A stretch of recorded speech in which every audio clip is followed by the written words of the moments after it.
Welcome, race fans. We are here at Las Vegas Motor Speedway, Sin City, here for the ExTreme Racing Cup Series.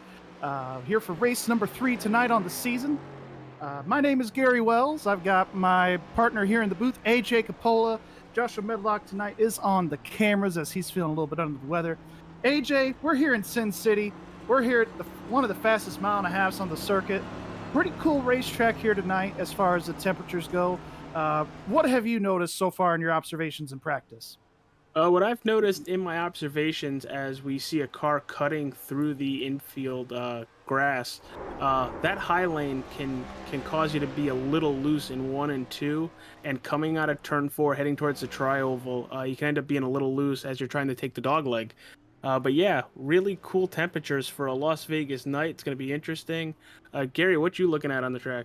Yeah, no, I'm seeing the same thing that you are, especially coming off of turn number 4. That banking just leaves you in a heartbeat, and if you're not careful, that'll just spin you right around and could end your night, especially if you do that in front of traffic. But we've got some pre-race analytics here tonight. The ambient temp is 65 degrees, no humidity, with a track temp of 73 degrees, no fog, so that is good.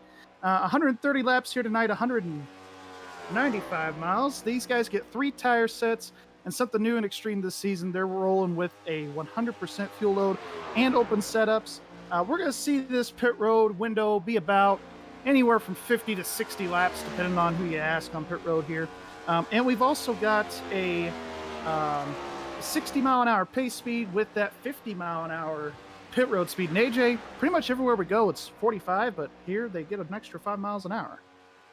Yeah, it's a longer pit road. It's a curved pit road.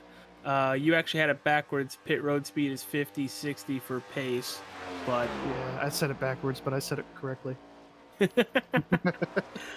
All right, dude. Well, looks like we're just about 5 minutes for qualifying. Now, before we get to qualifying, we're going to bring up the point standings. Gary, why don't you run us through the point standings as we're hitting race number 3 here for the ExTreme Racing League? Yeah, absolutely, and they only are doing the old style Winston Cup point standings. So I'll go over the top 7, AJ, and we'll give you the bottom 7. So Andrew Mraz, through 2 races, has a 25-point lead over Adrian Harney there with 370 points. Adrian in second there with 345. Third place, Dennis Ansman, he's got 338 points.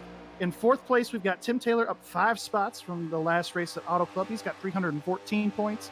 Fifth spot there in the standings is Daryl Arnold with 305 points. Sixth place is Terrence Bonnie. That's what I'm going with. We're still going to go with that until he tells me otherwise. 297 points. And rounding out the top 7 there, AJ, it's Wes Weidman with 295. Yeah, so far your whole top 7 not too far apart from each other, even though Andrew Moratz has a 25 point lead. But 8th place is Mike Campigo in that 288 point range. Aaron Tribble at 263. Jeffrey Goodpaster at 262. Very close for 9th and 10th. Chase Paquette at 177. Anthony Handley at 172. Connor Trafiri at 149. And rounding out this league in the point standings, it is Jeff Innes at 143. Yeah, and as you mentioned, that 25-point lead that Andrew has, normally in other leagues where every position is a point, here it's a little bit different. So 25 may seem like a lot. In most leagues, it may be a half of a race, but here, that's just a bad night for Mraz. And if Adrian has a really good night and leads most laps and wins the race, that's gonna send the points into a topsy-turvy. So still anybody's game. After 2 races, going into the 3rd race here tonight, we have had 2 different winners. We might see a 3rd here tonight, so that's going to be very interesting. For the most part, this league has been interesting from a strategy standpoint as we go over Auto Club from a couple of weeks ago, AJ, but really not surprising of who we're seeing as the front runners right now. No, not at all. But you brought it up about the point standings and how we're doing some of the old Winston Cup points and all that glory days point system. Why don't you break down how the points are awarded if there's anybody new watching the MaxspeedTV channel for the first time or seeing the ExTreme Racing Cup Series for the first time? Yeah, so it's 185 points to the race winner. Then it's 180 to second, 175 to third, and so on and so forth, by a separation of either 3 to 5 points, depending on the position where they're at. It gets a little bit confusing. I'd have to get the whole chart to break it down for you, but those are some of your basics right there. There, instead of 5 points for leading a lap, it's 1 point. And for leading the most laps, instead of another 5 points, it's 1 point. And then if you have a 0 incident race, that gives you another 10 bonus points towards your season total. So I would 100% be going for that one all the time. Yeah, for sure, for sure. And everybody tries to go for it here. Oh, and by the way, we do have one faster pair for this race tonight, AJ. But as we're getting ready to wrap up practice here, we're going to go ahead and step away real quick and play the national anthem by Madison Rising. Don't go away. We'll be right back.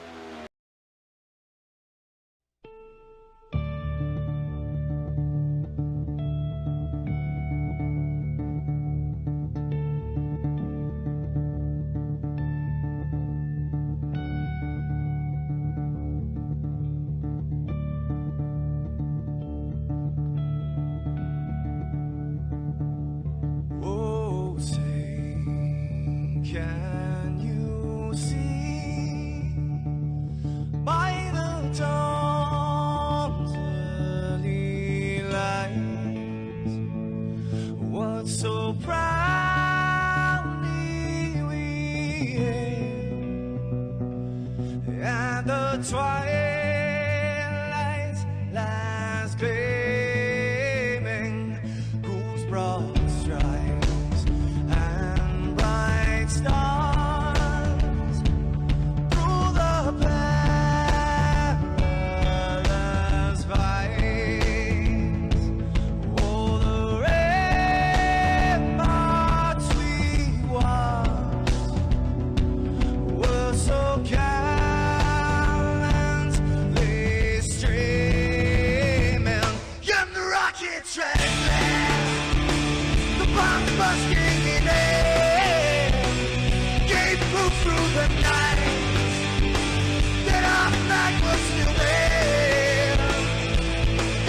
Oh, traitors that star-spangled banner, yeah, wave for the land under the praise, in the home of the brave.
This is Rio of Madison Rising, and you're watching MaxspeedTV.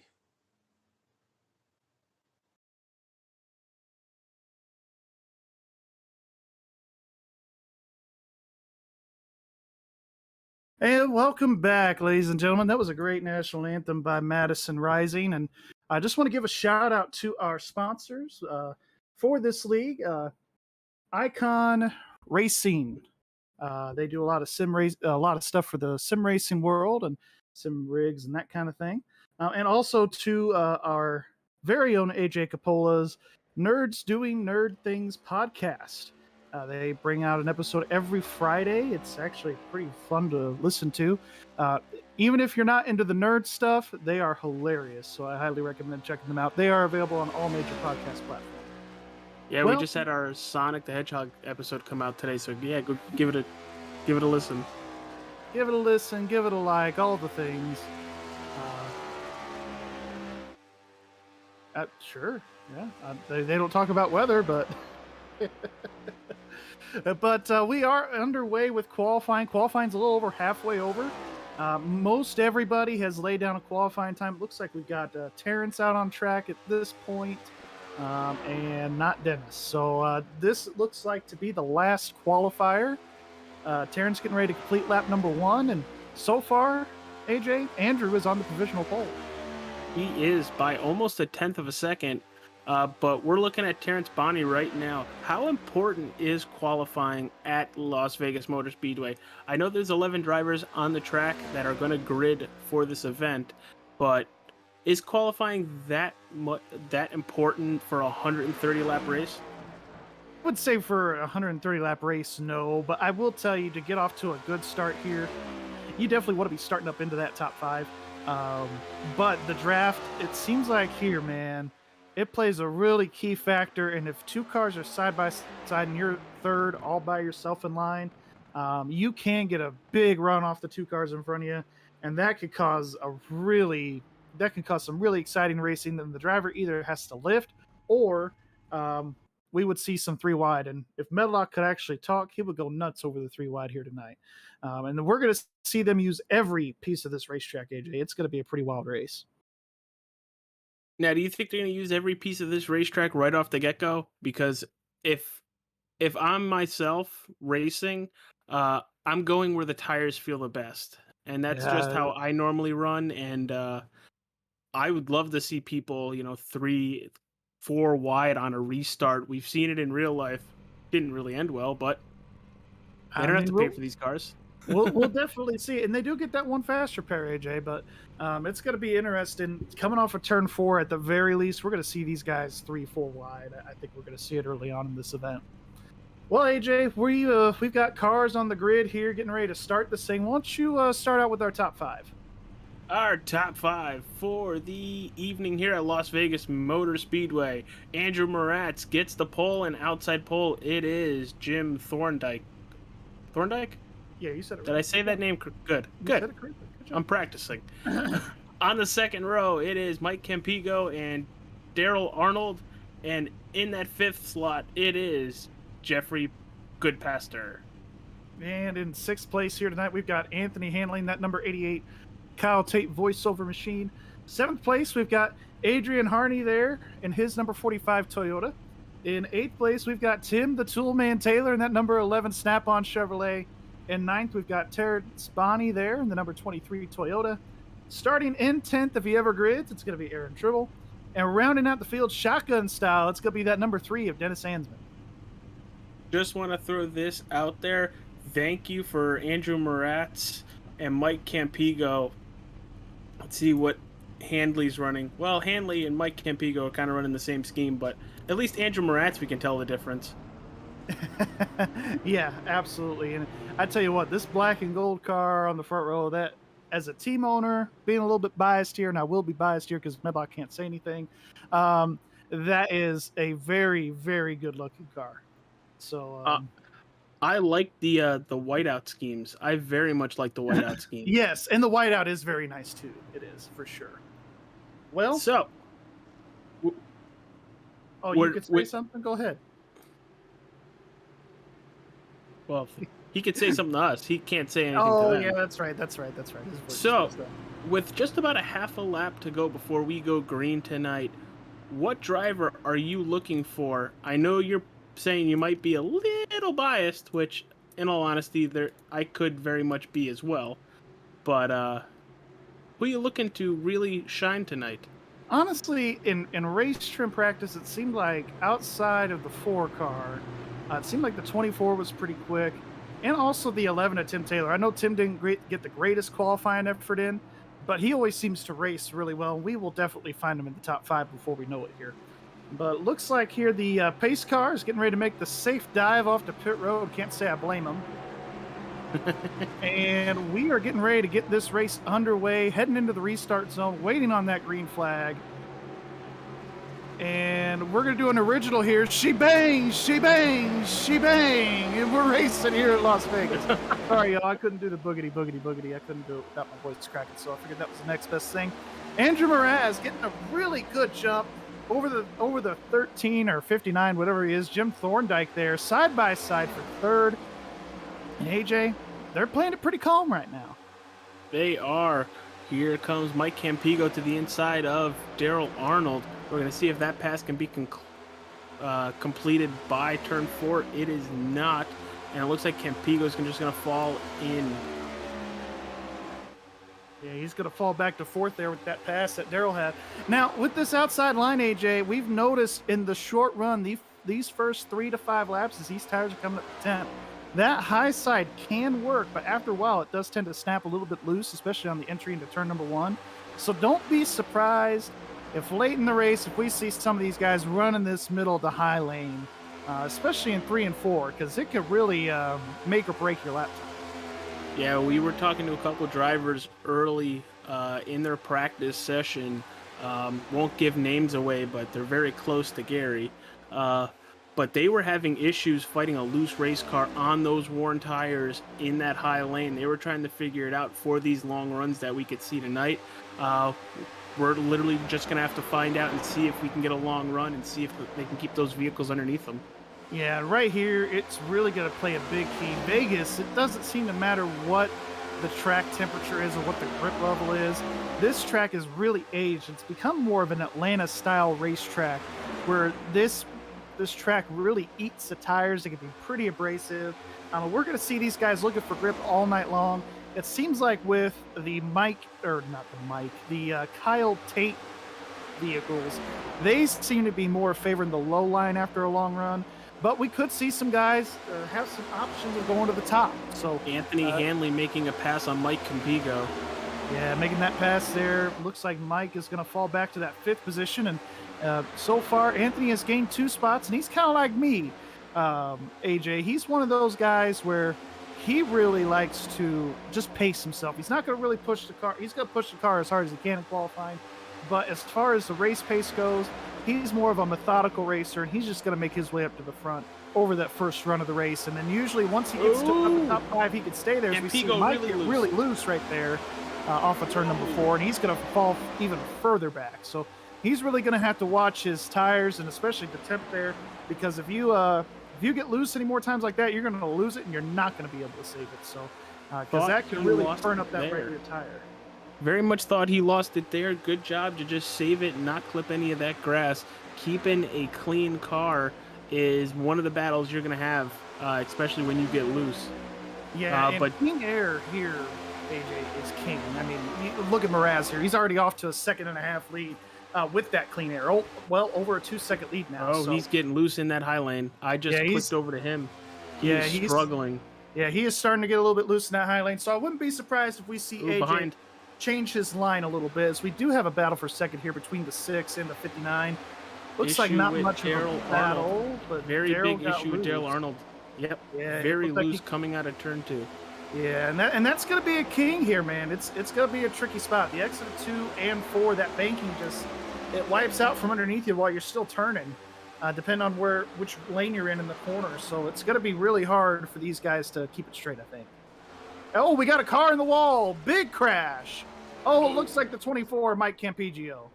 It is, and it also looks like Oh, was that teammates? Looks like the 88 got loose as well, and the 88 came up onto the racetrack, and the 24 was there. The 23 just piles in, nowhere to go. Wow. And That's we'll get that on the MaxspeedTV replay. big Sorry, I forgot wreck. about that. We'll have to go to the replay for that one.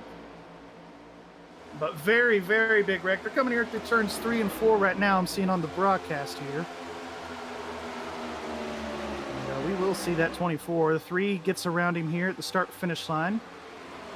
And then going to turn 1, we'll see that 88.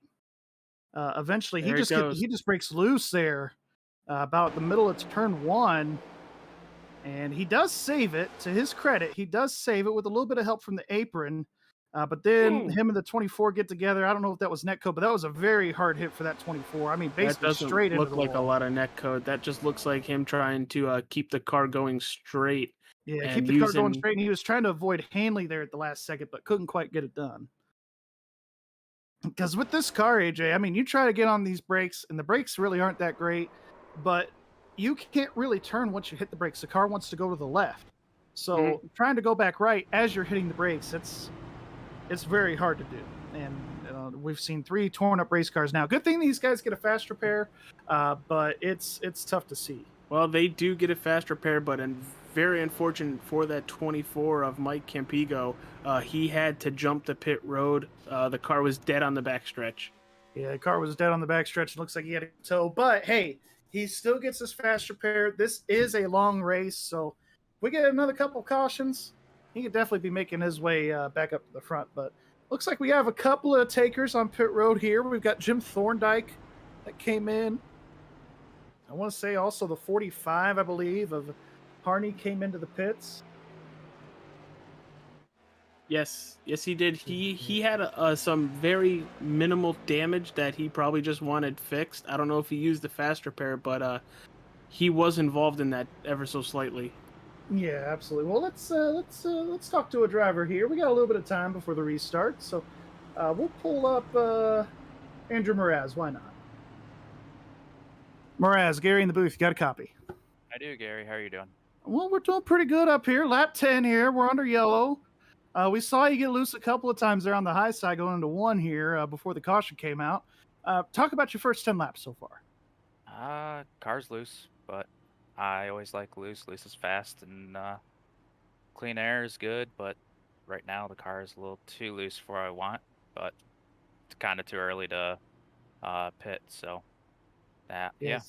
So you're kind of in a scenario of you got what you got at this point. Well, we've got 1 to go here. I'm going to let you get back to the guys down there in Revline, and good luck to you the rest of this race here. Appreciate it, Gary.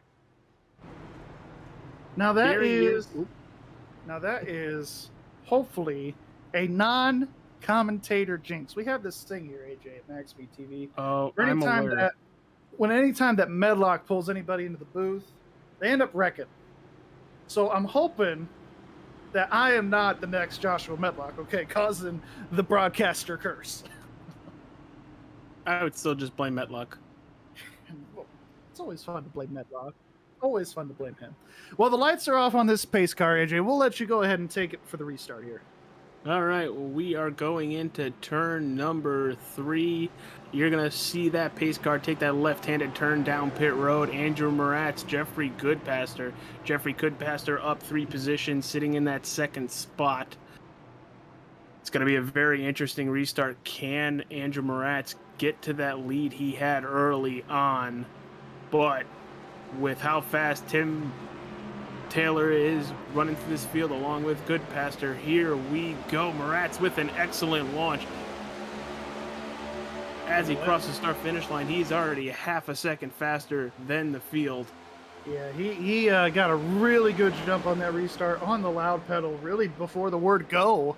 And you see he's already up on that high side trying to make it work, but already back here. Nice little battle for second here between Tim Taylor and Dennis Hansman. Dennis taking his time here a little bit, but he's trying to get that second spot away from Tim Taylor. Yes, he is trying to use that white line, the shortest way around the track. You were talking with Andrew Moratz on a loose race car. Do you expect it to come in where it stops being so loose, or do you think that's just going to need to be adjustments on pit stops? Well, here at Vegas, and speaking from experience, these track conditions were very similar to when we raced the NIS official series here. If your car starts out loose, it only gets worse as the fuel load decreases and the tires get more and more worn out. So that's definitely something he's going to have to be mindful of the rest of the fuel run. But that's just something he is going to have to manage the rest of the race and probably make a chassis adjustment or a tire pressure adjustment once pit stops come. Yeah, that fuel run is looking to be between 50 to 60 laps, but I fully expect those tires to be gone well before that. Yeah, for sure. And honestly, with this caution, it did save them a little bit of tire wear, a little bit, as I'm seeing even Mraz. He's not sliding a whole lot as the leader, but he is breaking just enough traction to where it is a little bit concerning, especially going into turn 3. If you're loose on entry here, it just messes up your whole lap, AJ. And it looks like he's loose on entry going into both corners. Yeah, he's coming up, and I think on that number 24 machine. 24, yeah, I was going to say, it looks like the 24 Cam PGO. That is, he gets loose Oh, again. boy. And he's going to save it. What a save there. I thought he was going to go down pit road there for a second. Now you got Tim Taylor trying to go around him here. Jeffrey Goodpaster. Really, the next battle that's really brewing here, if we're looking here on the cameras, I believe, I don't even know. Everybody's pretty much single filed out at the moment. Well, there is a little battle here between Bonnie, Jim Thorndike. Yeah, it looks like those two guys are the next great battle here on the racetrack. Battle for 7th here. Looks like Terrence was able to take over that position. Jim is going to try to get it back here. So far, we have 60 laps on the board here at Las Vegas Motor Speedway. You're watching MaxspeedTV for the Extreme Racing Cup Series, race number 3 at Las Vegas. Jim got loose. Yeah, he did. Holy cow, good save once again. Yeah, and it's that loose on entry, and he is affiliated with Revline Racing. I think that's going to be a common issue with that setup they have, just getting loose going into the corner. Couple ways that you can fix that. Getting out of the gas sooner going into one is one way. The other way, overdriving it a little bit to where you don't get loose. And also a combination of just using that brake pedal a little bit as you're entering the corner, just so you can try to keep that car straight. Yeah, I'm currently watching the 23. He's trying to close the gap to the 6 car. Both drivers, you have Bonnie and Arnold, running the exact same lines, but it looks like Arnold is getting through the turns just a little bit better. Yeah, he's able to get through entry to center, center to exit pretty good. Seems like Terrence is really good on entry into the corner, which it will help a little bit, but at some point you're going to hit that dirty air, and it's just going to tighten that car up, or it does sometimes, AJ, depending on the track conditions, it really loosens the car up. We got a battle up here for 2nd place. You have Tim Taylor, Goodpaster, and Dennis Ansman, all pretty much under a blanket, making a hell of a run in that 33 Goodpaster. Yeah, it took all of you not to say Tim Taylor and Taylor, didn't it? It did. It 100% did. You see, you get into a rhythm, you say it enough times. See, I can't stop myself from saying it. So kudos to you. Battle for 3rd here, like you mentioned, or really battle for 4th here, I guess. Or 3rd. I don't even know where we are. The battle for Yeah, Goodpaster. It looks like he got a little bit loose there, and now Dennis taking the momentum that he had on the high side. Still loose.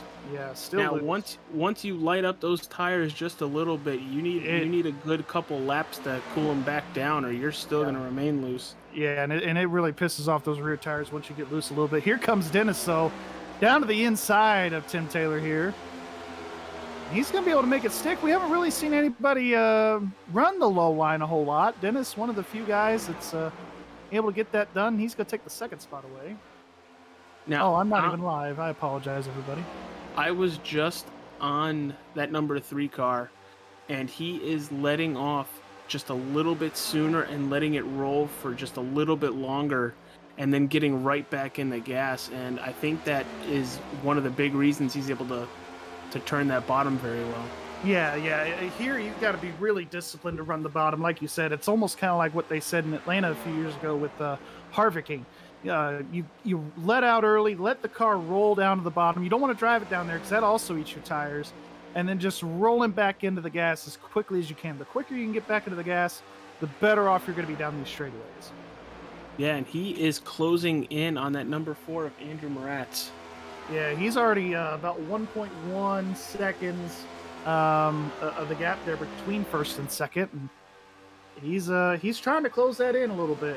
It's gonna be hard to do, but because it seems like once Mraz gets comfortable with about a 1 second lead, he's usually pretty good at maintaining it. But we're also seeing again through 1 and 2, Dennis definitely seems to be better because he's able to cut about a tenth off through 1 and 2, and honestly, he's getting into the corner a little bit better. But somehow, some way, Mraz, I don't know if it's because of the outside of momentum or what, but he's been able to rocket off these corners. Yeah, I'm still watching that number 3 on how he's getting in the turns. It looks like he's now just starting to get a little loose.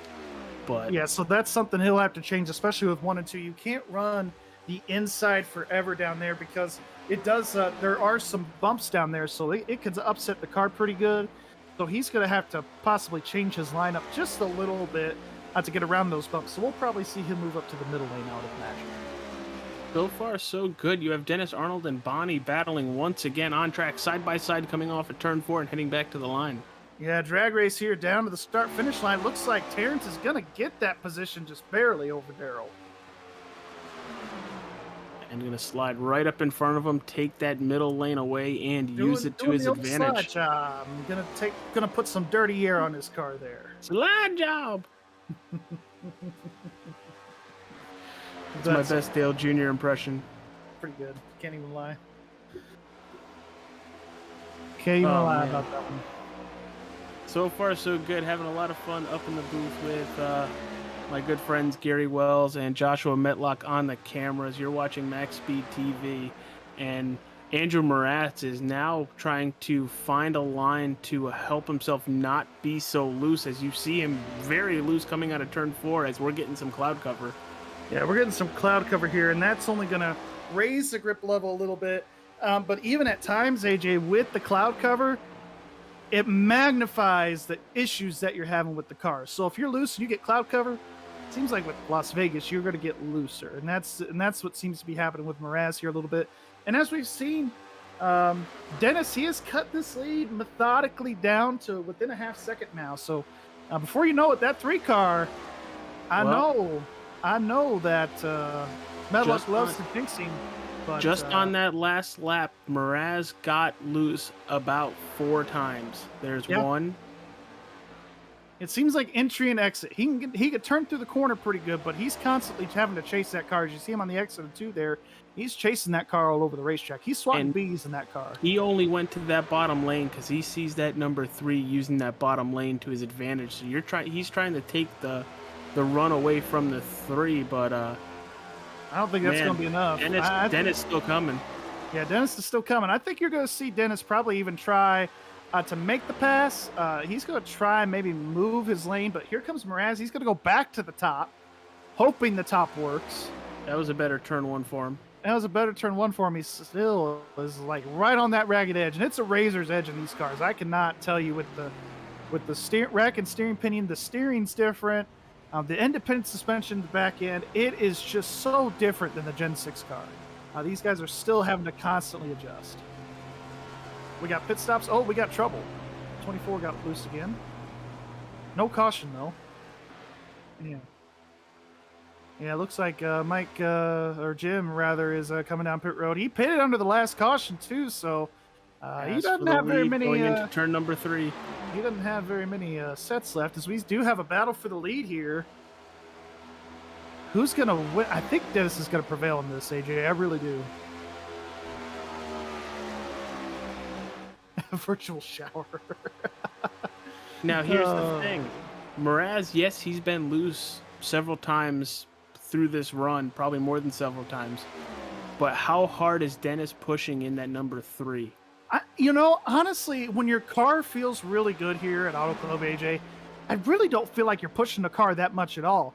It's when you're constantly having to turn the wheel left and right, you're scrubbing the wear off those front tires, and honestly, you're having to constantly manage the rear tires, so you're not spinning them. So it could really wear yourself out a little bit physically as a driver, but also it wears out those tires too. And it's Yeah. gonna be hard to make the pass. It can be pretty hard to pass here at Las Vegas, as we're seeing Dennis try the inside once again in 3 and 4. That 4 is really loose. And he's gonna spin it. No, he's gonna save it. What Keeps a it save! out of the wall. Keeps it out of the wall. Doesn't collect Dennis at all. We're gonna go to a MaxspeedTV replay on that, AJ. Da da da da da da.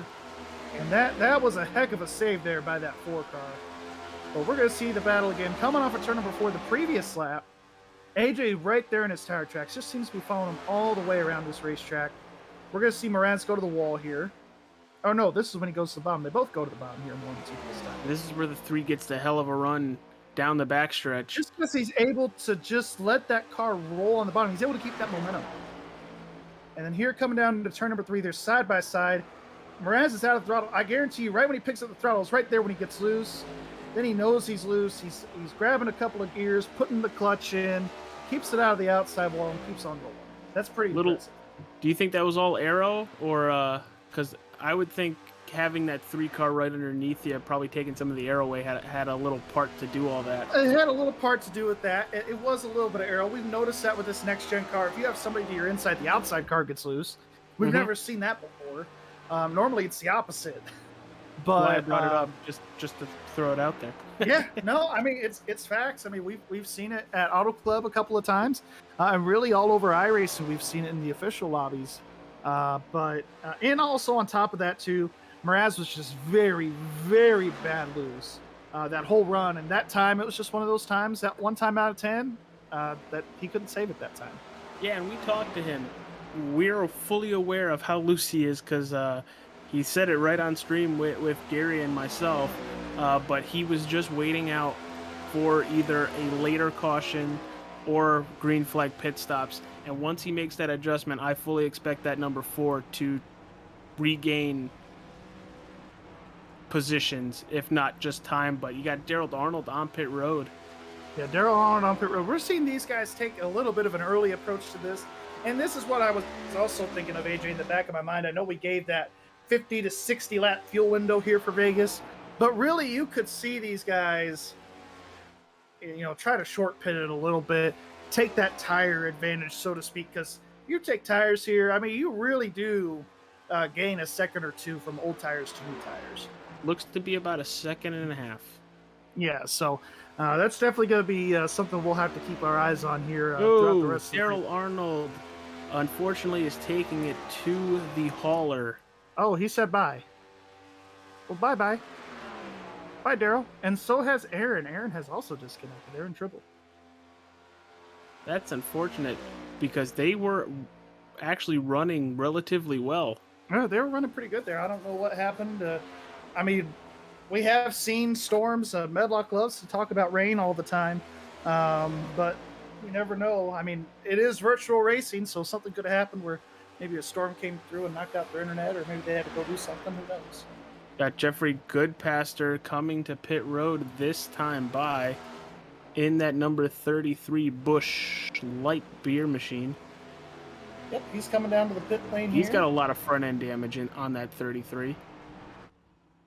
Yeah, he's got quite a bit of damage there, like you were saying, and he's coming down pit road, and he's one of those guys too where he tends to have an issue with the outside wall from time to time, and I guarantee you that's probably what happened to Jeff here. So right now, your leader, Dennis Ansman, pulling away from Andrew Moratz, who led just about 29 laps-ish, 30-ish laps of the start of this race, and fighting a very, very loose race car. You have Tim Taylor sitting in that 3rd position, up 5 spots. And Adrian Harney in the 4th position, that 45 machine, being chased down by Terrence Bonney, rounds out the top 5. So far, so good. But yeah, we should be seeing pit stops any second now with our top drivers, Gary. Yeah, any moment now here within the next 10 laps or so. I think these guys are going to take it to the short end of their window, make it a 2-stop race. Just simply because it's the tires and it's the handling. Normally, the first run of the race, you're kind of handling like crap sometimes, kind of hit or miss, depending on what your setup's doing. This is really the first long run that these guys have had with other cars on track. Even though it's not a whole lot of cars here, AJ, I mean, it's still cars on track, and that's still handling that you have to deal with. Yeah. Watching Jeffrey Goodpaster on pretty much his out lap and his go lap, now that he's on fresh tires and trying to catch the leaders again, but he used that fast repair. Everybody got one, and he put down a very, very good lap that first lap out at a 30.4. Yeah, and we're seeing Tim here. He just ran a 30.9 this past lap. So there is a little bit of a tire advantage. Maybe not as much as we had thought, or I had thought at least, but still faster than what these leaders are running. That is for sure. Oh, absolutely. Anytime. Oh, Mraz got loose again, but he anytime helps. Well, as long as he keeps saving it and doesn't eat a wall, he should be fine. Yeah, he hasn't hit a wall yet. Knock on wood, right? He's and he's listen to the broadcast. We've talked about it with him, you know. I mean, off air and on air. I mean, he is one of those guys where he likes to get and push the limits of that car every single lap. And sometimes he wins a lot of races that way, and sometimes you lose him too because you set him up. He likes that car very, very loose so he can push it. But sometimes that can come back to bite. So I used to spot for Andrew Mraz on Thursdays whenever the Pro Series a Road to Pro would come up, and Did I you would get fired? No, I didn't get fired. I moved into a broadcasting position. And I would constantly tell him my favorite quote from any of my Batman movies was, "Know your limits, Master Mraz." And then he would go, "Well, I have no limits." Yeah, and he's, we've seen it many times. He would go completely past them. Yep, he would go completely past him. Now I will tell you, he really has improved. Very loose again. Middle 1 and 2. Yeah, and Nice that's save. just gonna be a common theme until he gets down pit road and adjusts that car. This is also allowing Tim Taylor to catch. And Mraz is really one of the smartest drivers I think we have in the garage area today. He knows the chassis really well. He does have a lot of experience calling race strategy for drivers in the past on iRacing. Medlock knows what I'm talking about because he's been a crew chief for a driver in a league that Medlock has done. But he's one of those guys who knows the car, knows the strategy, and can drive. So that could be a dangerous combination for a lot of these guys here. Yeah, I honestly think, like you said, Mraz is just biding his time to pit stops. Yeah, he's biding his time to pit stops. We're on lap 4. He's on lap 49 right now as we speak. So he's gonna have to watch his stuff here.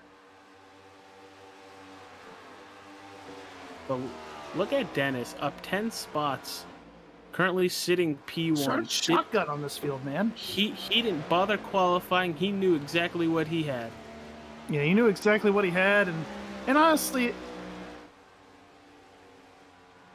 I'm sorry, Medlock, you threw me off. Yeah, he did get very loose there coming off of turn number 4. But when you have a 5-second lead almost, you could get away with a couple of things. So he's making it work, and he's already built it back up to a 4.2 second lead. So he is doing a very fine job here. Yeah, that's a very nice number 3 good wrench Wheaties car. Brings me back to my early years of watching NASCAR. Yes, absolutely, for sure. One thing I do want to point out as a trigger point for Medlock, he hates it that these numbers on these cars are pushed forward. I don't mind it. I thought I was going to hate it. I honestly don't mind it. It With gives this- a lot more room to the sponsor, especially Yeah, looking at that good wrench. They're able to make that a lot bigger. Yeah. Yeah, and with this car, it seems like it only makes sense because if you think about it, between the last generation car and this one here, Andrew Mraz on pit road. yes, we're seeing Mraz make a pit stop here. They've lost in the rear end of this car. They had about 2 feet worth of extra side force, extra space. It's where you can put more sponsor logos on it, whatever. And now they've lost that. So they've lost all that side force they used to have, which I think is still a problem for some of these guys as they're setting up these race cars. Dennis Asman now on pit road as well. And you also have to push the number forward too to get more weight to the sponsors, and it looks pretty good. But yeah, we got Dennis here on pit road.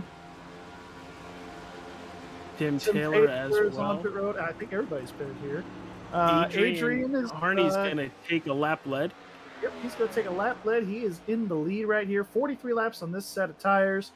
His teammate Terrence, following a very similar strategy, he's going to shoot up to that second position.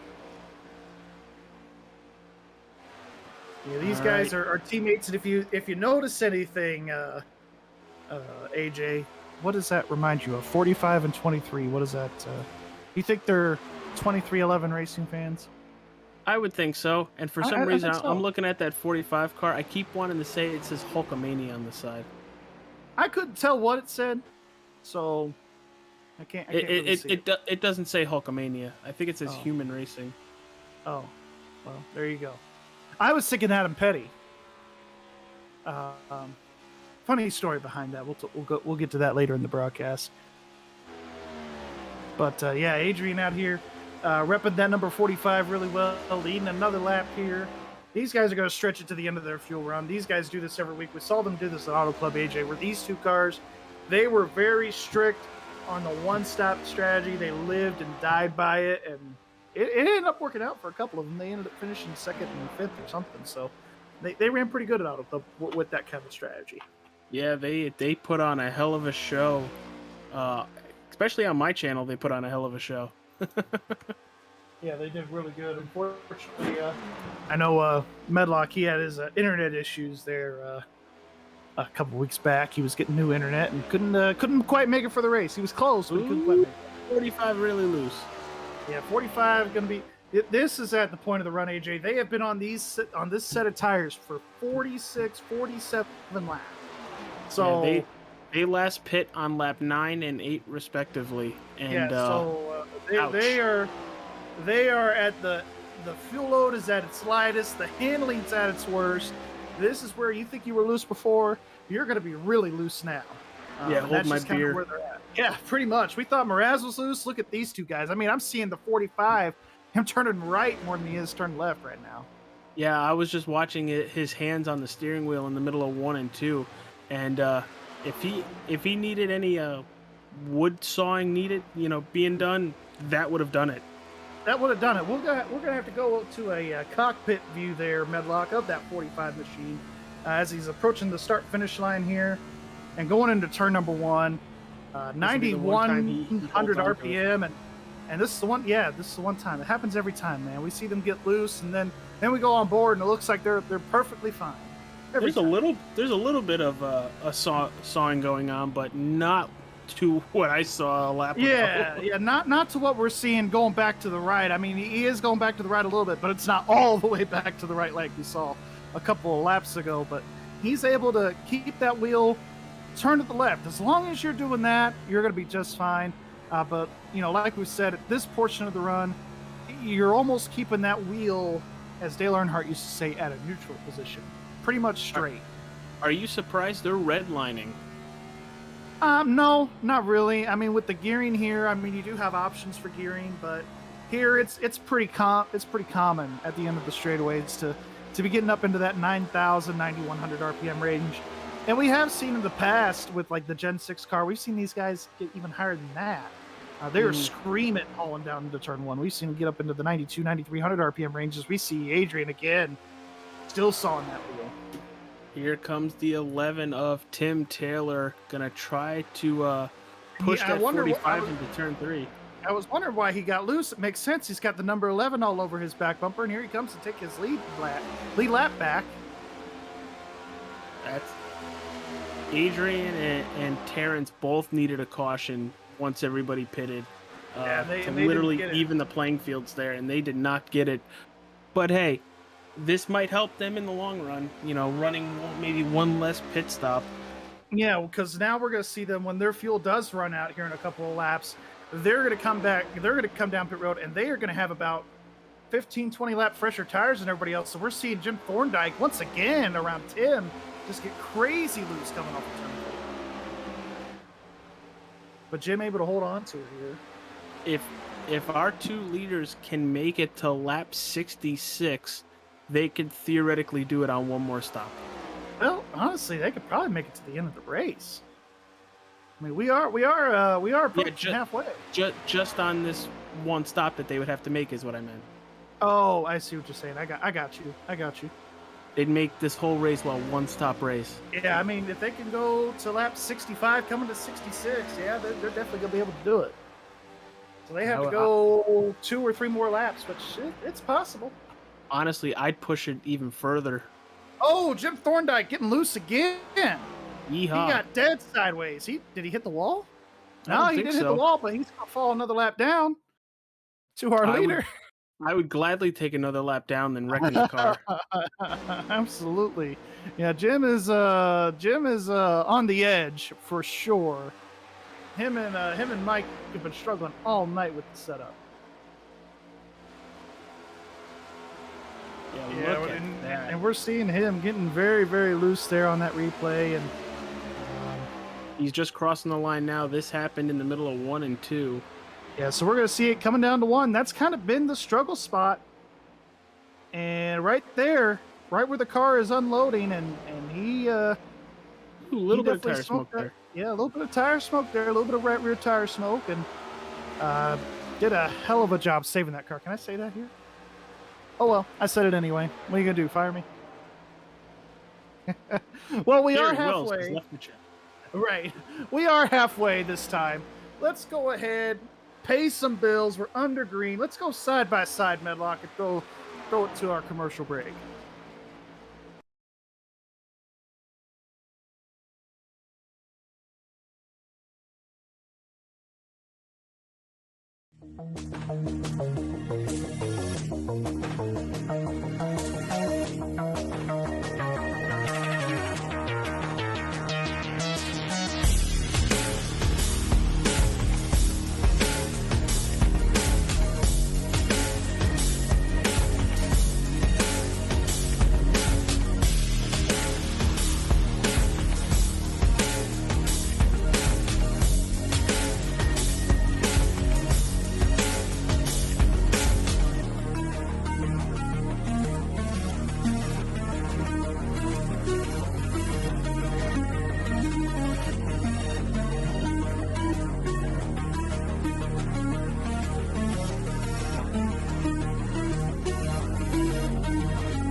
All right, and we are back just in time for pit stops here for the 45 of Adrian Harney. Probably going to see the same thing for Terrence if he can get down. Looks like he will. The 45 on pit road. Terrence had a very much couple issues. He was running second to his teammate in the 45, but yeah, he lost getting a lot of time loose once again. Cost him a lot of time, and he's able to get down to pit road safely. That 50 miles an hour, almost said 55. Looks like the 45 completely missed his stall. Well, that's not good. And now he's too far left, possibly. Nope, they're going to change the tires. So now let's see where they're going to cycle out to Andrew And Mraz. that cost the 45 a lot of time by doing that. But we have a battle for the lead. Here comes Dennis Ansman once again to the back bumper. You're going to call him? I 100% was going to call him Billy Gunn's wrestling name. And if anybody knows wrestling, you know what I'm talking about. Oh yeah, we know. I don't know wrestling much, but I do know that. Metlock's like, what have I done? Yeah, right. What did he hire? No, just kidding. Battle for the lead continues now that we've crossed lap 70. Ooh, did Dennis get up into the wall? Nope, no, he got very close though. Yeah, he did get very close. Yeah, Even he's if he all did over get the in back wall. bumper here of Mraz. I think you're seeing here now, Dennis is pushing it, man. He knows he's got a fast car. He knows what his car is capable of now. He's definitely going to be trying to force this issue a little bit here. Now, if I was Dennis, after these pit stops, my brain is like, Mraz fixed his car. Crud. I got to go. I got to go. Yeah, exactly. I got to push it for as long as I can and hope to get around him. Or just make Mraz loose. Oh, Mraz got loose right there. Yeah, speaking of making him loose, there you go. Ooh, 3 taps the wall coming out of turn 2. Yeah, he does that a lot. There's a reason why his nickname is The Wall. Aye. To the window. To the wall. Anyway.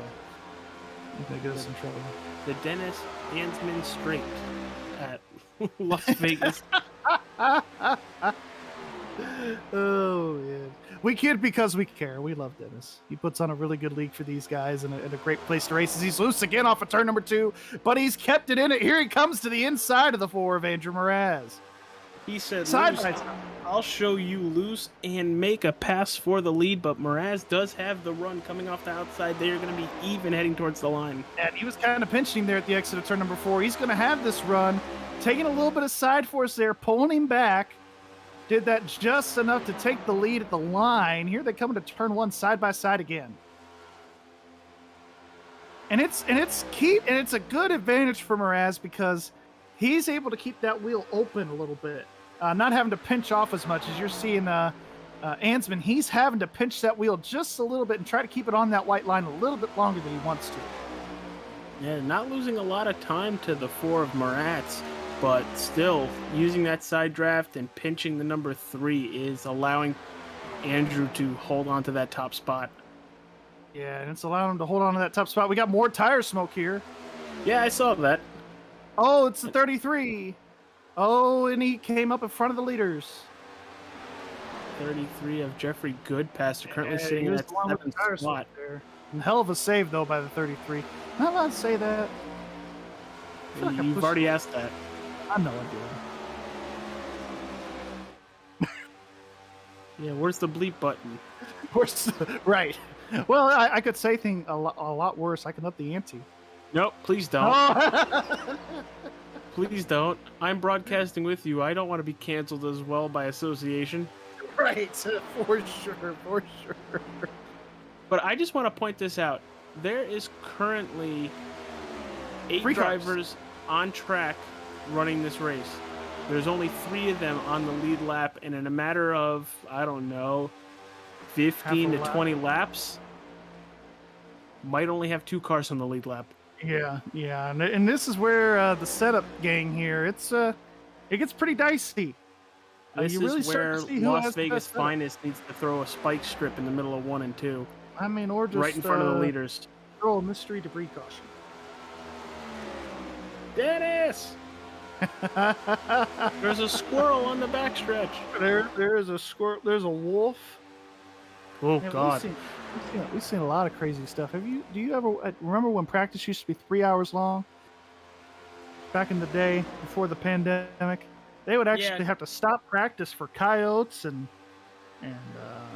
See, I like how they do practice now. I don't like how they added qualifying into practice, but I like that practice is so short because they don't need 2 sessions of 3 hours each. no, Never they need really don't because we have the simulation now and everything. Give them 45 minutes to an hour and then go right into single car qualifying. Yeah. I think that'd be the one change that I would make. Instead of giving them 15, 20, 30 minutes, give them an hour. And then have them And then qualify go and line up and go right into qualifying. No, like, oh, take an hour break. But I was also the person that didn't mind knockout qualifying, but I hated when they'd be like, "Oh, we're just not going to put a timeout." Yeah, we're just not going to go because we don't want to be the first one out. We want to be the last one out. Everybody wanted to be the last one out for the PR lap Because you knew that PR lap was going to get you the pole.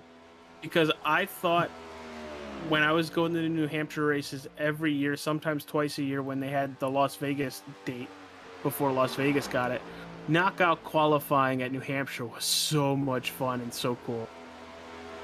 Oh, for sure. Yeah, knockout qualifying at the flat tracks, at the short tracks was very, very interesting. Oh, we Oh, got yeah, more more. tire smoke. Oh, It's Jim again. oh, he wrecked that car. Yeah, he done wrecked it. No caution yet. Everybody's still digging.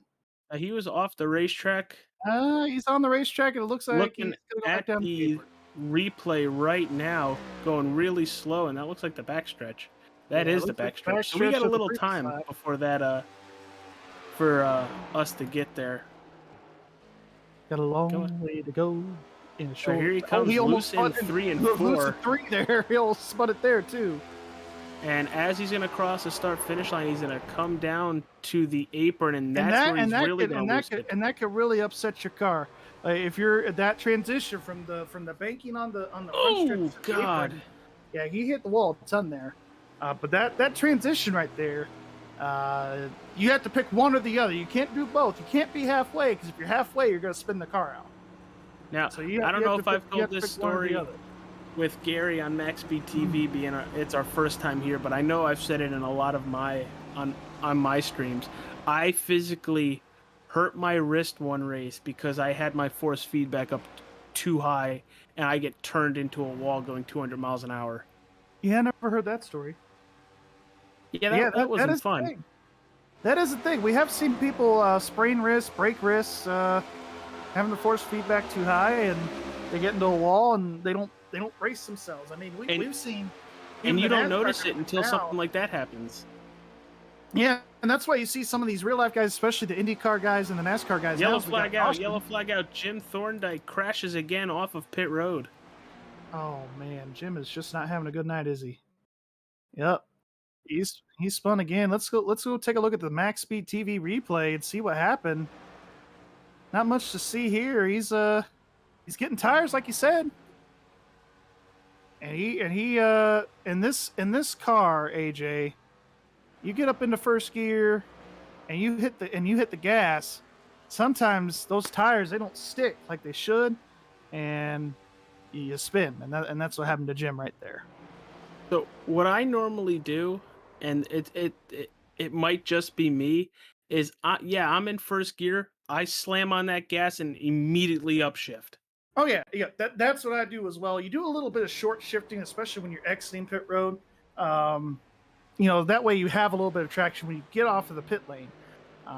There in that particular time, being right there next to the pit exit, if it was me, AJ, I actually would have just kept the car in second gear and then taken off. Yeah, you lose a little Especially bit if of you know- time, Yep. but your car's still one piece.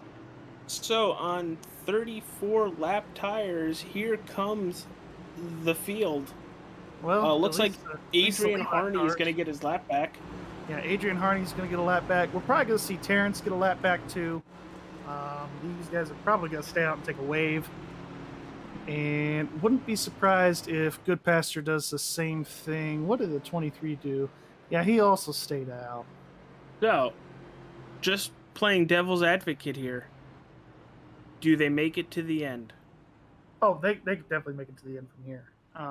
As far as fuel goes, as far as racing and caution bringing cautions, Because we started seeing pit stops at about 50 laps, and right now we're looking at 44 to go. yeah, we're looking at 44 to go here. Probably going to be around 40 to go when they take the green. They're definitely going to make it on fuel. I mean, we've seen these guys stretch it out to 50, 55 laps. I'm really curious to see if we get a late caution to see who has tires left. Well, I could tell you that Mraz has only made 2 pit stops, and these guys get 3 sets of Goodyear tires. So I think he's got 1 more set. Ooh, Braden in the chat. I'm going to go with the 4 to win, and I have to go get 3 wisdom teeth pulled. No, thank you. You go for it. Good luck. I don't want to say have fun, but better you than I. Yeah. Ow. Well, we got Mine a little hurt bit of just thinking time about here. that. I'm hearing driver chat. I should probably mute that.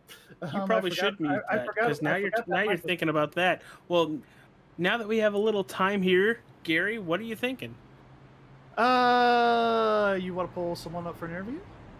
Sure. Well, we Alright, already let's talked pull- to Andrew Mraz. Let's pull up Tim Taylor. Why not? You ready? You want to interview him? No, go for it. Tim Taylor, Gary in the booth. Got a copy? See, he plays it smart. Tim Taylor, Gary Wells in the booth. You got a copy? Yeah, I got you. See, you thought you could ignore me for it? No, just kidding. How's your race going out there, Tim? I mean, you've been top 3 pretty much all night. Didn't have the greatest qualifying run in the world, but seems like race pace, you're holding your own out there. Yeah, I'm doing okay.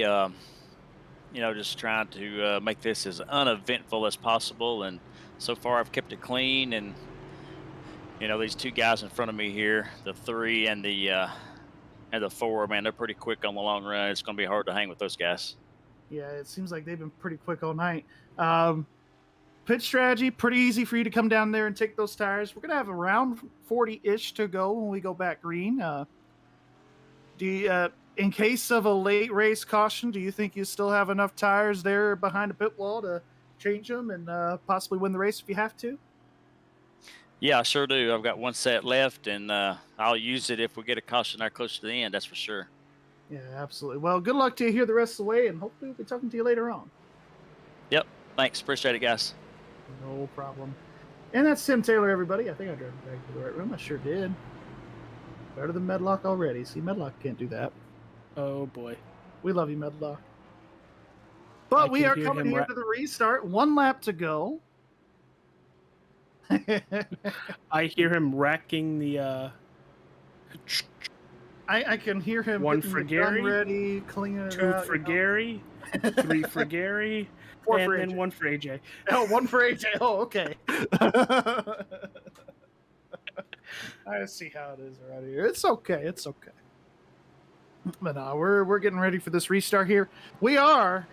Medlock, get that ready. We will have a crank it up on this restart. All right. So, All right, so he is ready. That's good. Producer is doing a very good job tonight. So everybody, little round of He's applause, everywhere. golf clap for for Joshua Medlock, Metlock. yeah, he's doing a very good job. He's everywhere. I won't finish the phrase, but he's everywhere. But anyways, these guys are side by side. Pace car getting ready to make that hard left turn off the speedway.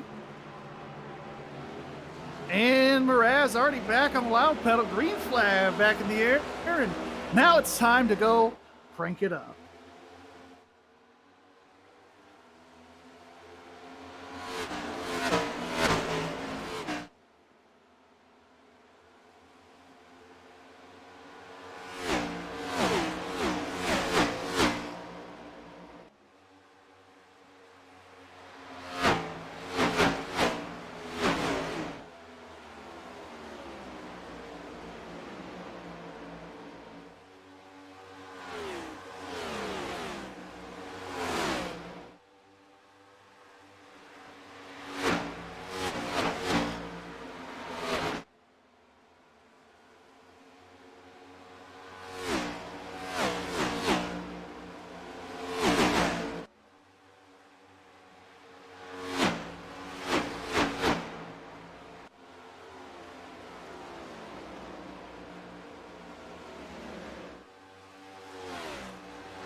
All right. How about that for the Crank It Up? We are back here at the virtual Las Vegas Motor Speedway.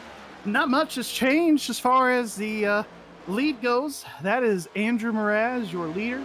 Second place, Tim Taylor. Third place, Dennis Ansman in the 3-car. I just want to take a moment here for the ExTreme Racing Cup Series here. We are sponsored by ICONN Sim Racing. They do a lot of things for the sim racing community. Go ahead and give them check them out. They've got some really good products for rigs and that kind of thing. So definitely something to look into. And of course, AJ for coming in last second. Of course, he is heading up the Nerds Doing Nerd Things podcast. They just had an episode today on Sonic the Hedgehog, the movie that came out. And they did a little movie review on that. And of course, even if you're not a nerd or keep up with the nerd stuff, if you go in there for comedy, still great. You will laugh your butt off listening to AJ. Oh yeah. Plenty of swearing, plenty of dad jokes, and plenty of ripping on me that you normally hear during these races. Yes, And absolutely. what do you mean by last second coming up here? Well, we didn't really talk about your podcast today, so. Oh no! I thought you meant me coming up here. Oh no, in you're the not booth. last edition. We know this. You were here for Auto Club. I was like, yo, do you have like memory loss? Yes. That's sometimes a good thing, trust me. Well, we do have a battle for second that just changed hands here. Dennis taking that second place spot back. Coming around here to about, how many laps to go, Medlock? 30 something? 31 laps to go. 32, something like that. Yeah. And so far, we've only had 2 cautions for 7 laps. We got 32 laps to go, and we've had 3 lane changes so far here tonight. So Now we get to see if Dennis Ansman is able to close in on Andrew Moratz once again. Our first stint, it was from a little bit further back, right around that 3.5 second mark. Now it's just sitting around 2. So I'm really curious in this final 30 laps is if Dennis can close back into Moratz. well, I would say yes, because he's able to get it down to about 1.9, 1.8, but every time they come back to the line, it's floating right there at 2 seconds. So Dennis might need to try another line, maybe try the high line if he wants, maybe try changing up, or just hope that Mraz wears his tires out enough to where he can catch back up again. Well, he just shaved a 10th off that lap after running 2 consecutive laps where they ran the same exact time. Now 1/10 off of that time, right down to 2 seconds now. Yeah, he was a 10th quicker that past lap, and he's definitely taking a different arc into the corners. He's definitely taking more of a wider arc, and he's just able to keep his momentum up that way and roll the corner a little bit better, and we're seeing that pay a little bit of dividend. And he's still faster than Mraz that lap, but roughly a 10th, not quite a 10th. So he's definitely going to have to pick up the pace a little bit more if he's hoping to see the back bumper of that 4-car again. Well, if he takes a 10th off every lap, we're seeing a collision at about 20 laps from now. Yeah, so it's going to be close. It's going to be right down there with the 10 to go mark. And with these older tires, we've seen Andrew Moratz start to really struggle. Oh, for sure. We just saw him take it down another 10th, another couple of 10ths here going into turn 1. So it's starting to see where Dennis on the long run starting to become a menace. Hey, do you guys hear that? I hear the Jaws theme.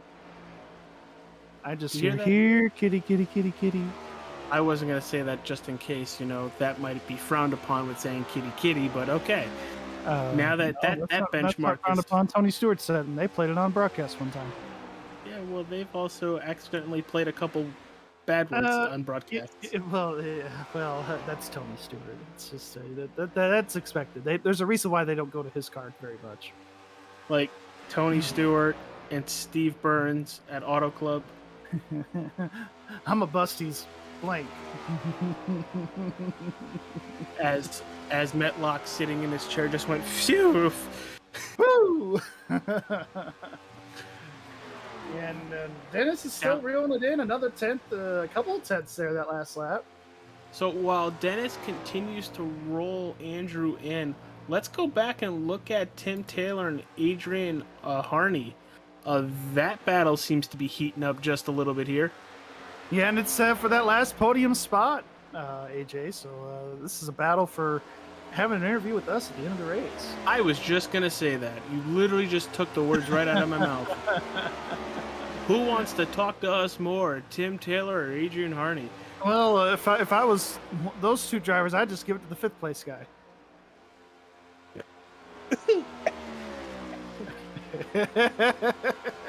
Got AJ choking there a little bit. Sorry, don't get a nosebleed on me. Sinus infection. We all know what happened a few months ago, but we won't talk about that. Hey, yo, whoa. We said we weren't going to bring that up again, but battle coming up. We've crossed plenty of lines, Metlock. We've crossed a lot of lines. Here comes the 45 down to the inside of the 11. Here it comes, AJ. Just like you talked about. Tim was like, nah, you could take it. I don't want to talk to these guys. Here you go. Take the spot. Now, honestly, I know the 45 is fastest right now. It honestly looked like Tim Taylor just was like, all right, go for it. Burn up your stuff.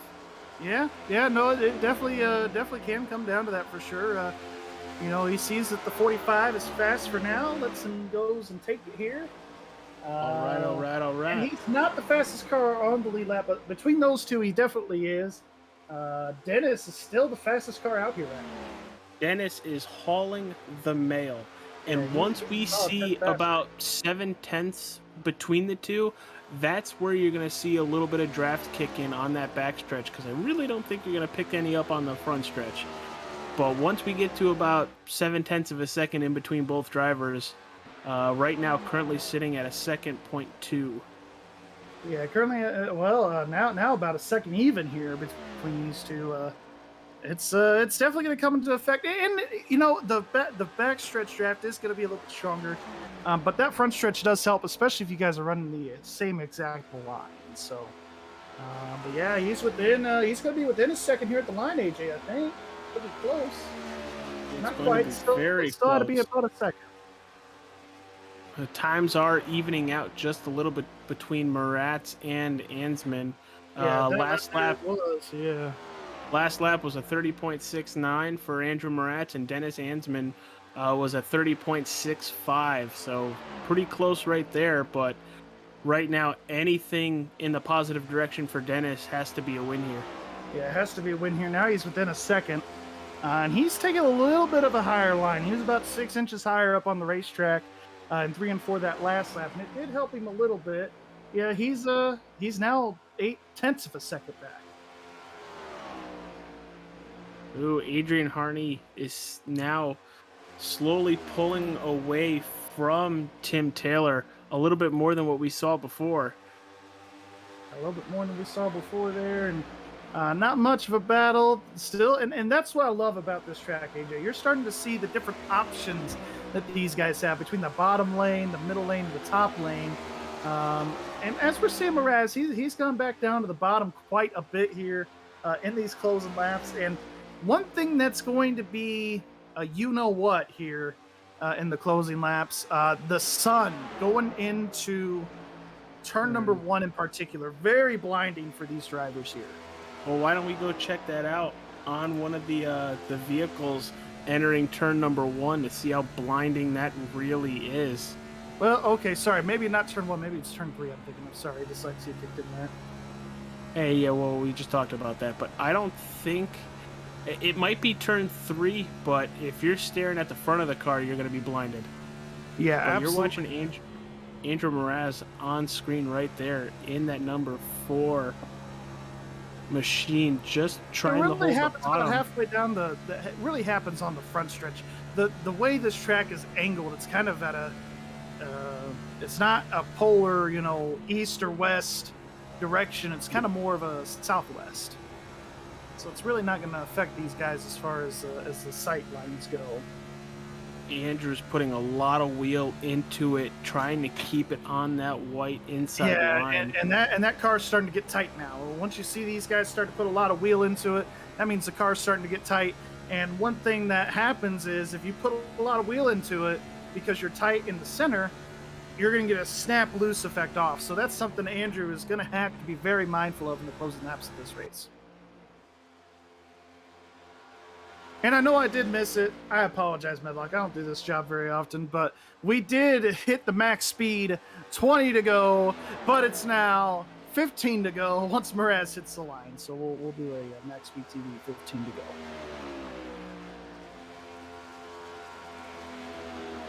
But yeah, the times have kind of evened out here, AJ. Yes, they have, and staying stagnant at about a second now. We saw it get down to about 0.8, maybe even 0.7 of a second at one point, but it's kind of floating at about that 1 second mark now.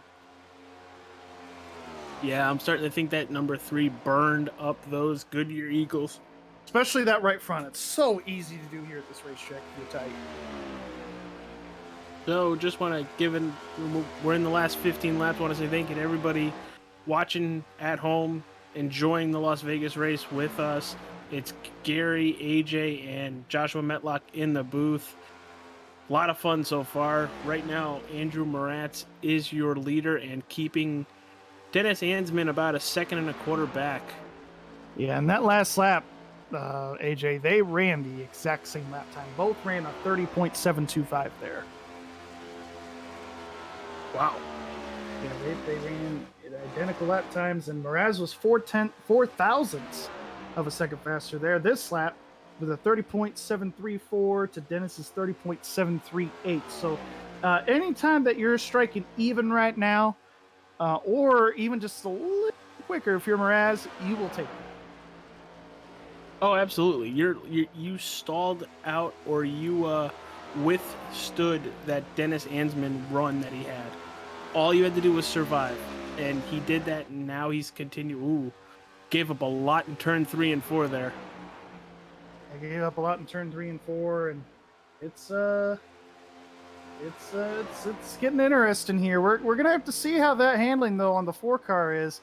You know, we're getting down to the end of this race here, and if he's not careful, that 3 car is gonna be right there. One mistake for either of these guys, and it's gonna play to their advantage for sure. Ooh, Dennis almost got the wall there off turn 4. You do not want to do that. That will end your night. Yeah, it definitely can. It'll make that car really, really tight. But we've seen with this car, the toe links on this car, or what you would see in your passenger car, the tie rods. You hit a wall just wrong at these tracks, man. You break that tie rod, you break that toe link, and your car is just all over the place, and you have to fix that. So, a little observation just watching the 4 of Andrew Moratz while we have 10 laps to go at the line right now. He is still getting loose, but instead of, chasing the car, he's just taking the car down another level. Yeah, he's just taking the car down, not really forcing the car to be at one spot of the racetrack or another. That's a very good observation, a very good point you had there. He's just guiding the car, getting out of the gas, letting the car roll to where he wants it, and as soon as he feels that nose turn of the race car a little bit, as soon as he feels that nose plant back to the left, he's right back into the gas, and he's back into the gas pretty much full throttle. Because as you see it, he enters mid, and then about halfway through the turn, he gets a little loose that brings him down to that yellow line, and that's where he floors it, and he accelerates off the turn. Are you colorblind? What? It's not a yellow line. I could be. It could also be the It's a white sun line. glare on it. Ladies and gentlemen, thank you. I am AJ Coppola. Drinking a very nice cold Budweiser. Well, we are seeing them reel in again, but I think it's too little too late here for Dennis. Well, these next couple laps are really going to show. Yeah, it's going to be a real telltale here. Because Dennis was 5 100ths quicker that last lap, but I don't know. It's going to be close. 0.6 of a second now at the line that time. It's definitely not over. You're right, Medlock. It's definitely not over here. It's going to be very interesting as we get down to the end of this thing. And almost a half second now here. I think Dennis cooled off his right front a little bit. I think he was listening to us there for a couple laps, let the car cool off a little bit. And that's what's great about this next-gen car. You can let the car cool down a little bit, cool off your tires, and then once you get in that sweet spot, you can make a run, and you could go just as hard as you did before. And he's down to a half second now here, AJ. So it's gonna be interesting here these last couple of laps. It's gonna be very interesting. You see Mraz, he's having to feed that car all the way out to the wall. Where Dennis, he's able to just pinch it down a little bit lower and get a little bit of a better run off. Oh, he gets loose right there on the entry of turn 3. That's going to open the door wide open for Mraz. And that's the end of the race, folks. Thanks for coming. Just hit the game over button. Thanks for coming. Thanks for playing. 5 laps to go. And I did not have getting loose with 5 laps to go on my bingo card. Darn it. I didn't either. I didn't either there. But that is all she wrote for the leader. Andrew, unless you mess up now. I'm not messing up. I don't see Mraz making a mistake. It is very, very rare, especially after he saw what happened to Dennis there. He is going to play it cool these last 3 laps or 4 laps. And Moratz hasn't had a perfect race. We saw it in the first stint where he got severely loose in turn 3 and 4 and just out of pure skill kept the throttle into it to keep it off of the wall. But, you know, he doesn't normally make mistakes, but when he does, he corrects them for later on in the race. Yes, he does. And you saw that first run of the race where he was very loose. Haven't seen it since. He was able to make those adjustments to the car. Andrew's driving style a little bit. I can't say it's all car, but he made an adjustment, and he also made an adjustment mentally as well of where to get back with the gas and those kind of things. But at this point now, coming to 2 to go, it's really no contest at this point. Dual popsicle sticks are up in the air. I thought I was the only one that said that. What, the dual popsicle sticks? Yes. I should have said cross flags earlier in the race, but I wasn't thinking about it. That's all right. Entering turn number 3 for the second last time for Andrew Mraz here. He's going to go back-to-back more than likely here. Unless he pancakes the wall coming out of turn 4 on the final lap. Yeah, no kidding. White flag in the air this time. If that happens now... You're fired. Not from here, but probably as Andrew spotter. Ooh, he almost hit the wall off of turn 2 there. Really close to the wall. He's very close to the wall for turn number 2. Down the Nellis straightaway for the final time. Entering turns 3 and 4. I know I am. It's okay. And out of turn 4 he goes. Nice and easy. I think he's flag in the air for Mraz, and he goes back-to-back. Auto Club, Las Vegas, they're his. Second place is going to be Dennis. Third is going to be Adrian Harney. And rounding out the lead lap, it's going to be Tim Taylor. Tim the Tool Man Taylor. Well, as these guys are getting on their cool-down lap, a little bit of post-race activity there between the 4 and the 3 cars. I don't think that was supposed to be as violent as it looked. I think that was just supposed to be a tap. That was supposed to be a love tap for congrats on the win, buddy. But we're going to go cut away to commercial one final time. Get these guys here ready for the post-race interviews. Don't go away, folks. We'll be right back.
All right, and we are back. Thank you all for participating here and sticking around for the Extreme Racing post race show.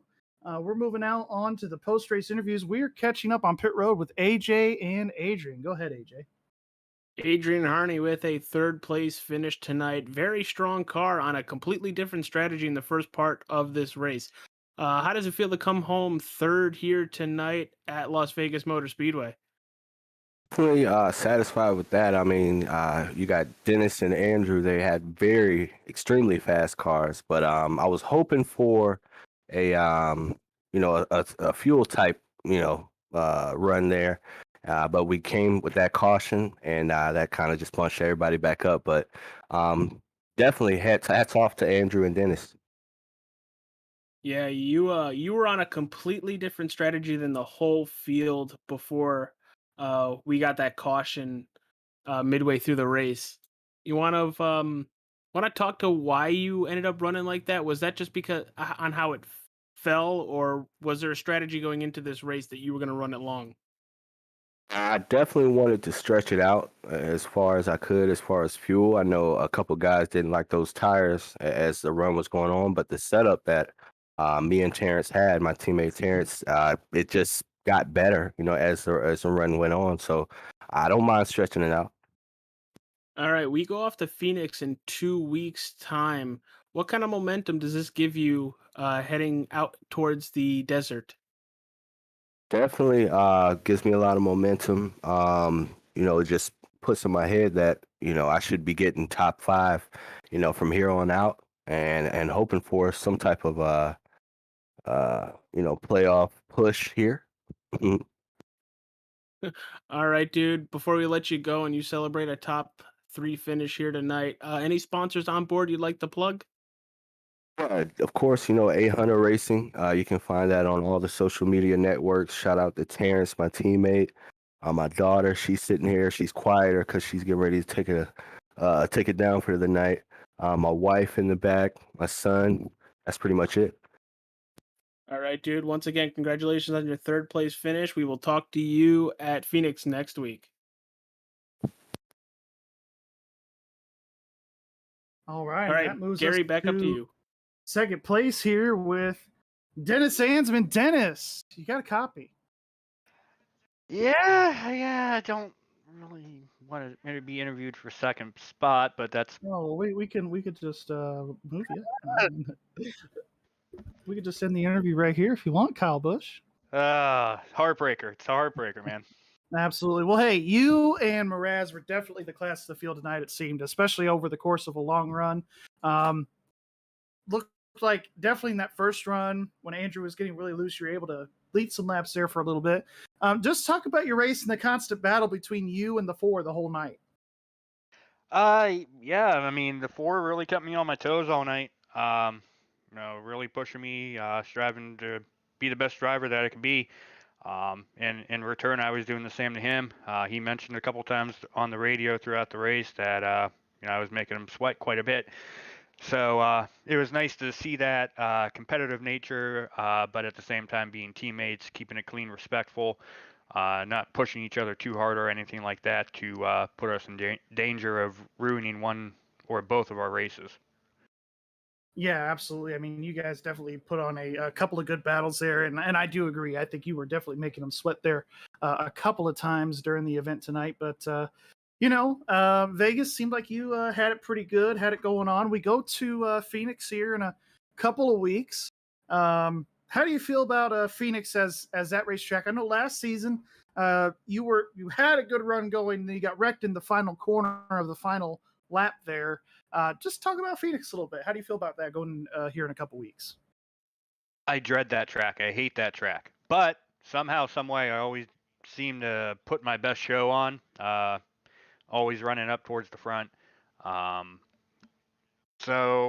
I don't know. After tonight's race, I didn't have a lot of practice this week with this track and this car, and I finished second. I led for a little bit, and if I didn't make that mistake there towards the end of the race, I possibly could have had a good battle there for the finish and possibly get the win. So I'm gonna take this momentum into Phoenix, and hopefully I can build off of that. And in 2 weeks, hopefully instead of finish finishing second, I finished in first.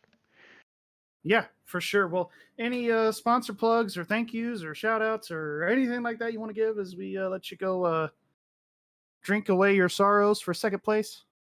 Yeah. I'd like to thank MaxspeedTV for coming back for season 3, putting us out there. I know wasn't a big field, and we had a few drivers drop out there before even the halfway point. But thank you for Joshua, Garry, and AJ for coming on board for season 3. I'd like to give a shout out to our league sponsor, ICONN Sim Sports, for coming on board for season 3. They got some pretty awesome looking rigs. If anybody's in the market for one, go ahead and check them out on their Facebook page, ICONN Sim Sport, or www.iconsimsports.com. And finally, I'd like to give a shout out to my teammates, Andrew, Mike, Hanley, and I know there's a few more I'm missing, Jim. And I know I'm missing somebody out there, but thank you, Revline, for having me come on board, be a teammate with you guys for season 3. It's been a pleasure. It's been a blast. I've enjoyed racing with all you guys as well as everybody in the league. So yeah, 2 weeks. I got some time to build and move on. All right, absolutely. Well, we'll let you go back down there and talk with everybody here for post race. But good run tonight. We'll see you here in a couple weeks at Phoenix Raceway. Sounds good. Thank you. All right, no problem. All right, and finally, our winner, the one and only Andrew Mraz. Just sitting out here dominating all night long. Once again, class the field. Andrew, you got a copy? I do, Gary. How are you guys doing? Oh, we're doing pretty swell here on a Friday night. It looked those last 20 laps looked like it was getting interesting there between you and Dennis before Dennis made that crucial mistake in turn 3. Talk about your night. It was kind of up and down, at least from a handling perspective. After the first run, it seemed like after that, the car really was taking off. Yeah, after that first 10 laps and seeing that the car was going to get looser and looser, I had to thank Jim for coming up with a solution as to what changes to make during the race. And in that first pit stop, we made those changes and been a rocket ship ever since. But yeah, when Dennis was closing in, or when he was on my butt after that first pit stop or second pit stop, whatever that was, um, I was sweating. I was sweating really hard, and I told him that. And then I started sweating again within 20 laps to go because I saw him coming again, and he was within a half a second. All of a sudden, he just lost it, and so I could breathe and cool off. But yeah, Yeah, it was a fast car, fast track, different lines, but yeah, I had fun. yeah, I think that was the most unique thing that AJ and I were seeing throughout that whole race was just the different lines you could take anywhere from the bottom to the top. It seemed just as fast, but ultimately it seemed like there toward the end of the race, the bottom was the place to be, and of course, clean air too. I mean, that does help. But AJ, you got anything for him? Dude, it was amazing to watch you wheel that machine when early on in the race when it wasn't perfect because you were still able to pretty much survive. You kept it out of that turn 4 wall. You you need new underpants after that, pal? Because you did a great job keeping out of that wall. But was that arrow push or was that just you very loose? That was me being very loose with the setup. There was no arrow involved with that. But yeah, luckily I'm wearing brown underwear, so I can just leave it be and it won't change anything. Well, dude, great job. I wouldn't call it completely dominant because Dennis did lead a good portion of that race. But dude, way to fend off his late race run towards you. But congrats on the win. Thank you. All right, and Andrew, we go to Phoenix next week. Well, not next week, 2 weeks from now. Pardon me. How do you feel about Phoenix? I mean, that's definitely one of your better ish racetracks. You always seem to run pretty good there. Yeah, Phoenix, 1 mile track, pretty much anything that's half mile to a mile, maybe 1.33 for Darlington. Definitely one of my better tracks. I love short track racing, so it's going to be interesting with how the setup's going to be. I think that we're going to be looking for a tight handling race car for turns 3 and 4 coming to the start finish, but with 1 and 2, you want a looser for that flat turn 2 after the dog leg there. Yeah, for sure, for sure. Well, any final thoughts or sponsor plugins or anything like that you want to do here as we let you go celebrate the dub here tonight? Yeah, I'd like to thank Kyle Tate for sponsoring this month's paint scheme for Revline.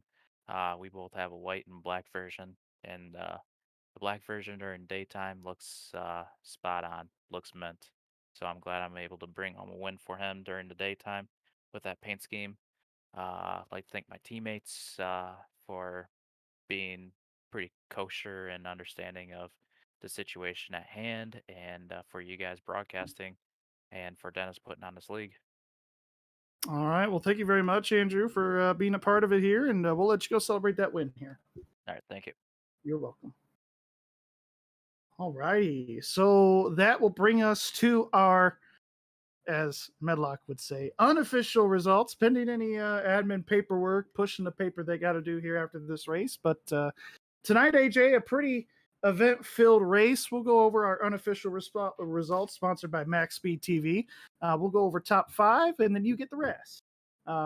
First place here tonight, led the most laps, 94 out of 130. Andrew Mraz with the win. Second place, the biggest mover, Dennis Sandsman, from shotgun on the field to finish second. He also led 20 laps. Good run for him tonight. Not the way he wanted to end it, but nonetheless, good run for him. Third place here tonight, Adrian Harney started 7th, finished in 3rd. I mean, that's still a pretty good jump as well up the field. Fourth place is going to be Tim Taylor, and rounding out the top 5, it's going to be Terrence Spani in that 23 machine. Finishing 6th in the 59 Chevy is Jim Thorndike, and 7th place goes to Jeffrey Goodpaster. 8th place sees the 24 of Mike Campigo. 9th to Daryl Arnold in the 6 Chevy machine. Aaron Tribble is going to come home in the 10th spot, and on shotgun in the field for tonight's race, finishing in the 11th spot is Anthony Handley. Yeah, fortunate run for those last 3 there, disconnecting, but otherwise, I mean, pretty solid race throughout tonight. Again, AJ, I mean, we saw a lot of different options. These guys were all over the track, and ultimately, they did pretty good tonight. But we go to Phoenix next week. Any final thoughts, AJ, as we get ready to wrap up this broadcast here? No, it was a fantastic race throughout the whole field. I was really excited to see when Dennis was strong on the second part of a run halfway through this race to see what we might see at the end of the race. Could have happened, but unfortunately getting loose in 3 and 4, pretty much handing the victory to Andrew Mraz with a good 2-second lead there. But overall, very good race. I'm very excited for Phoenix in 2 weeks. Absolutely. Well, that is all it for us here tonight. We'll see you in a couple weeks here at Phoenix. But remember, folks, stay safe and have a good night.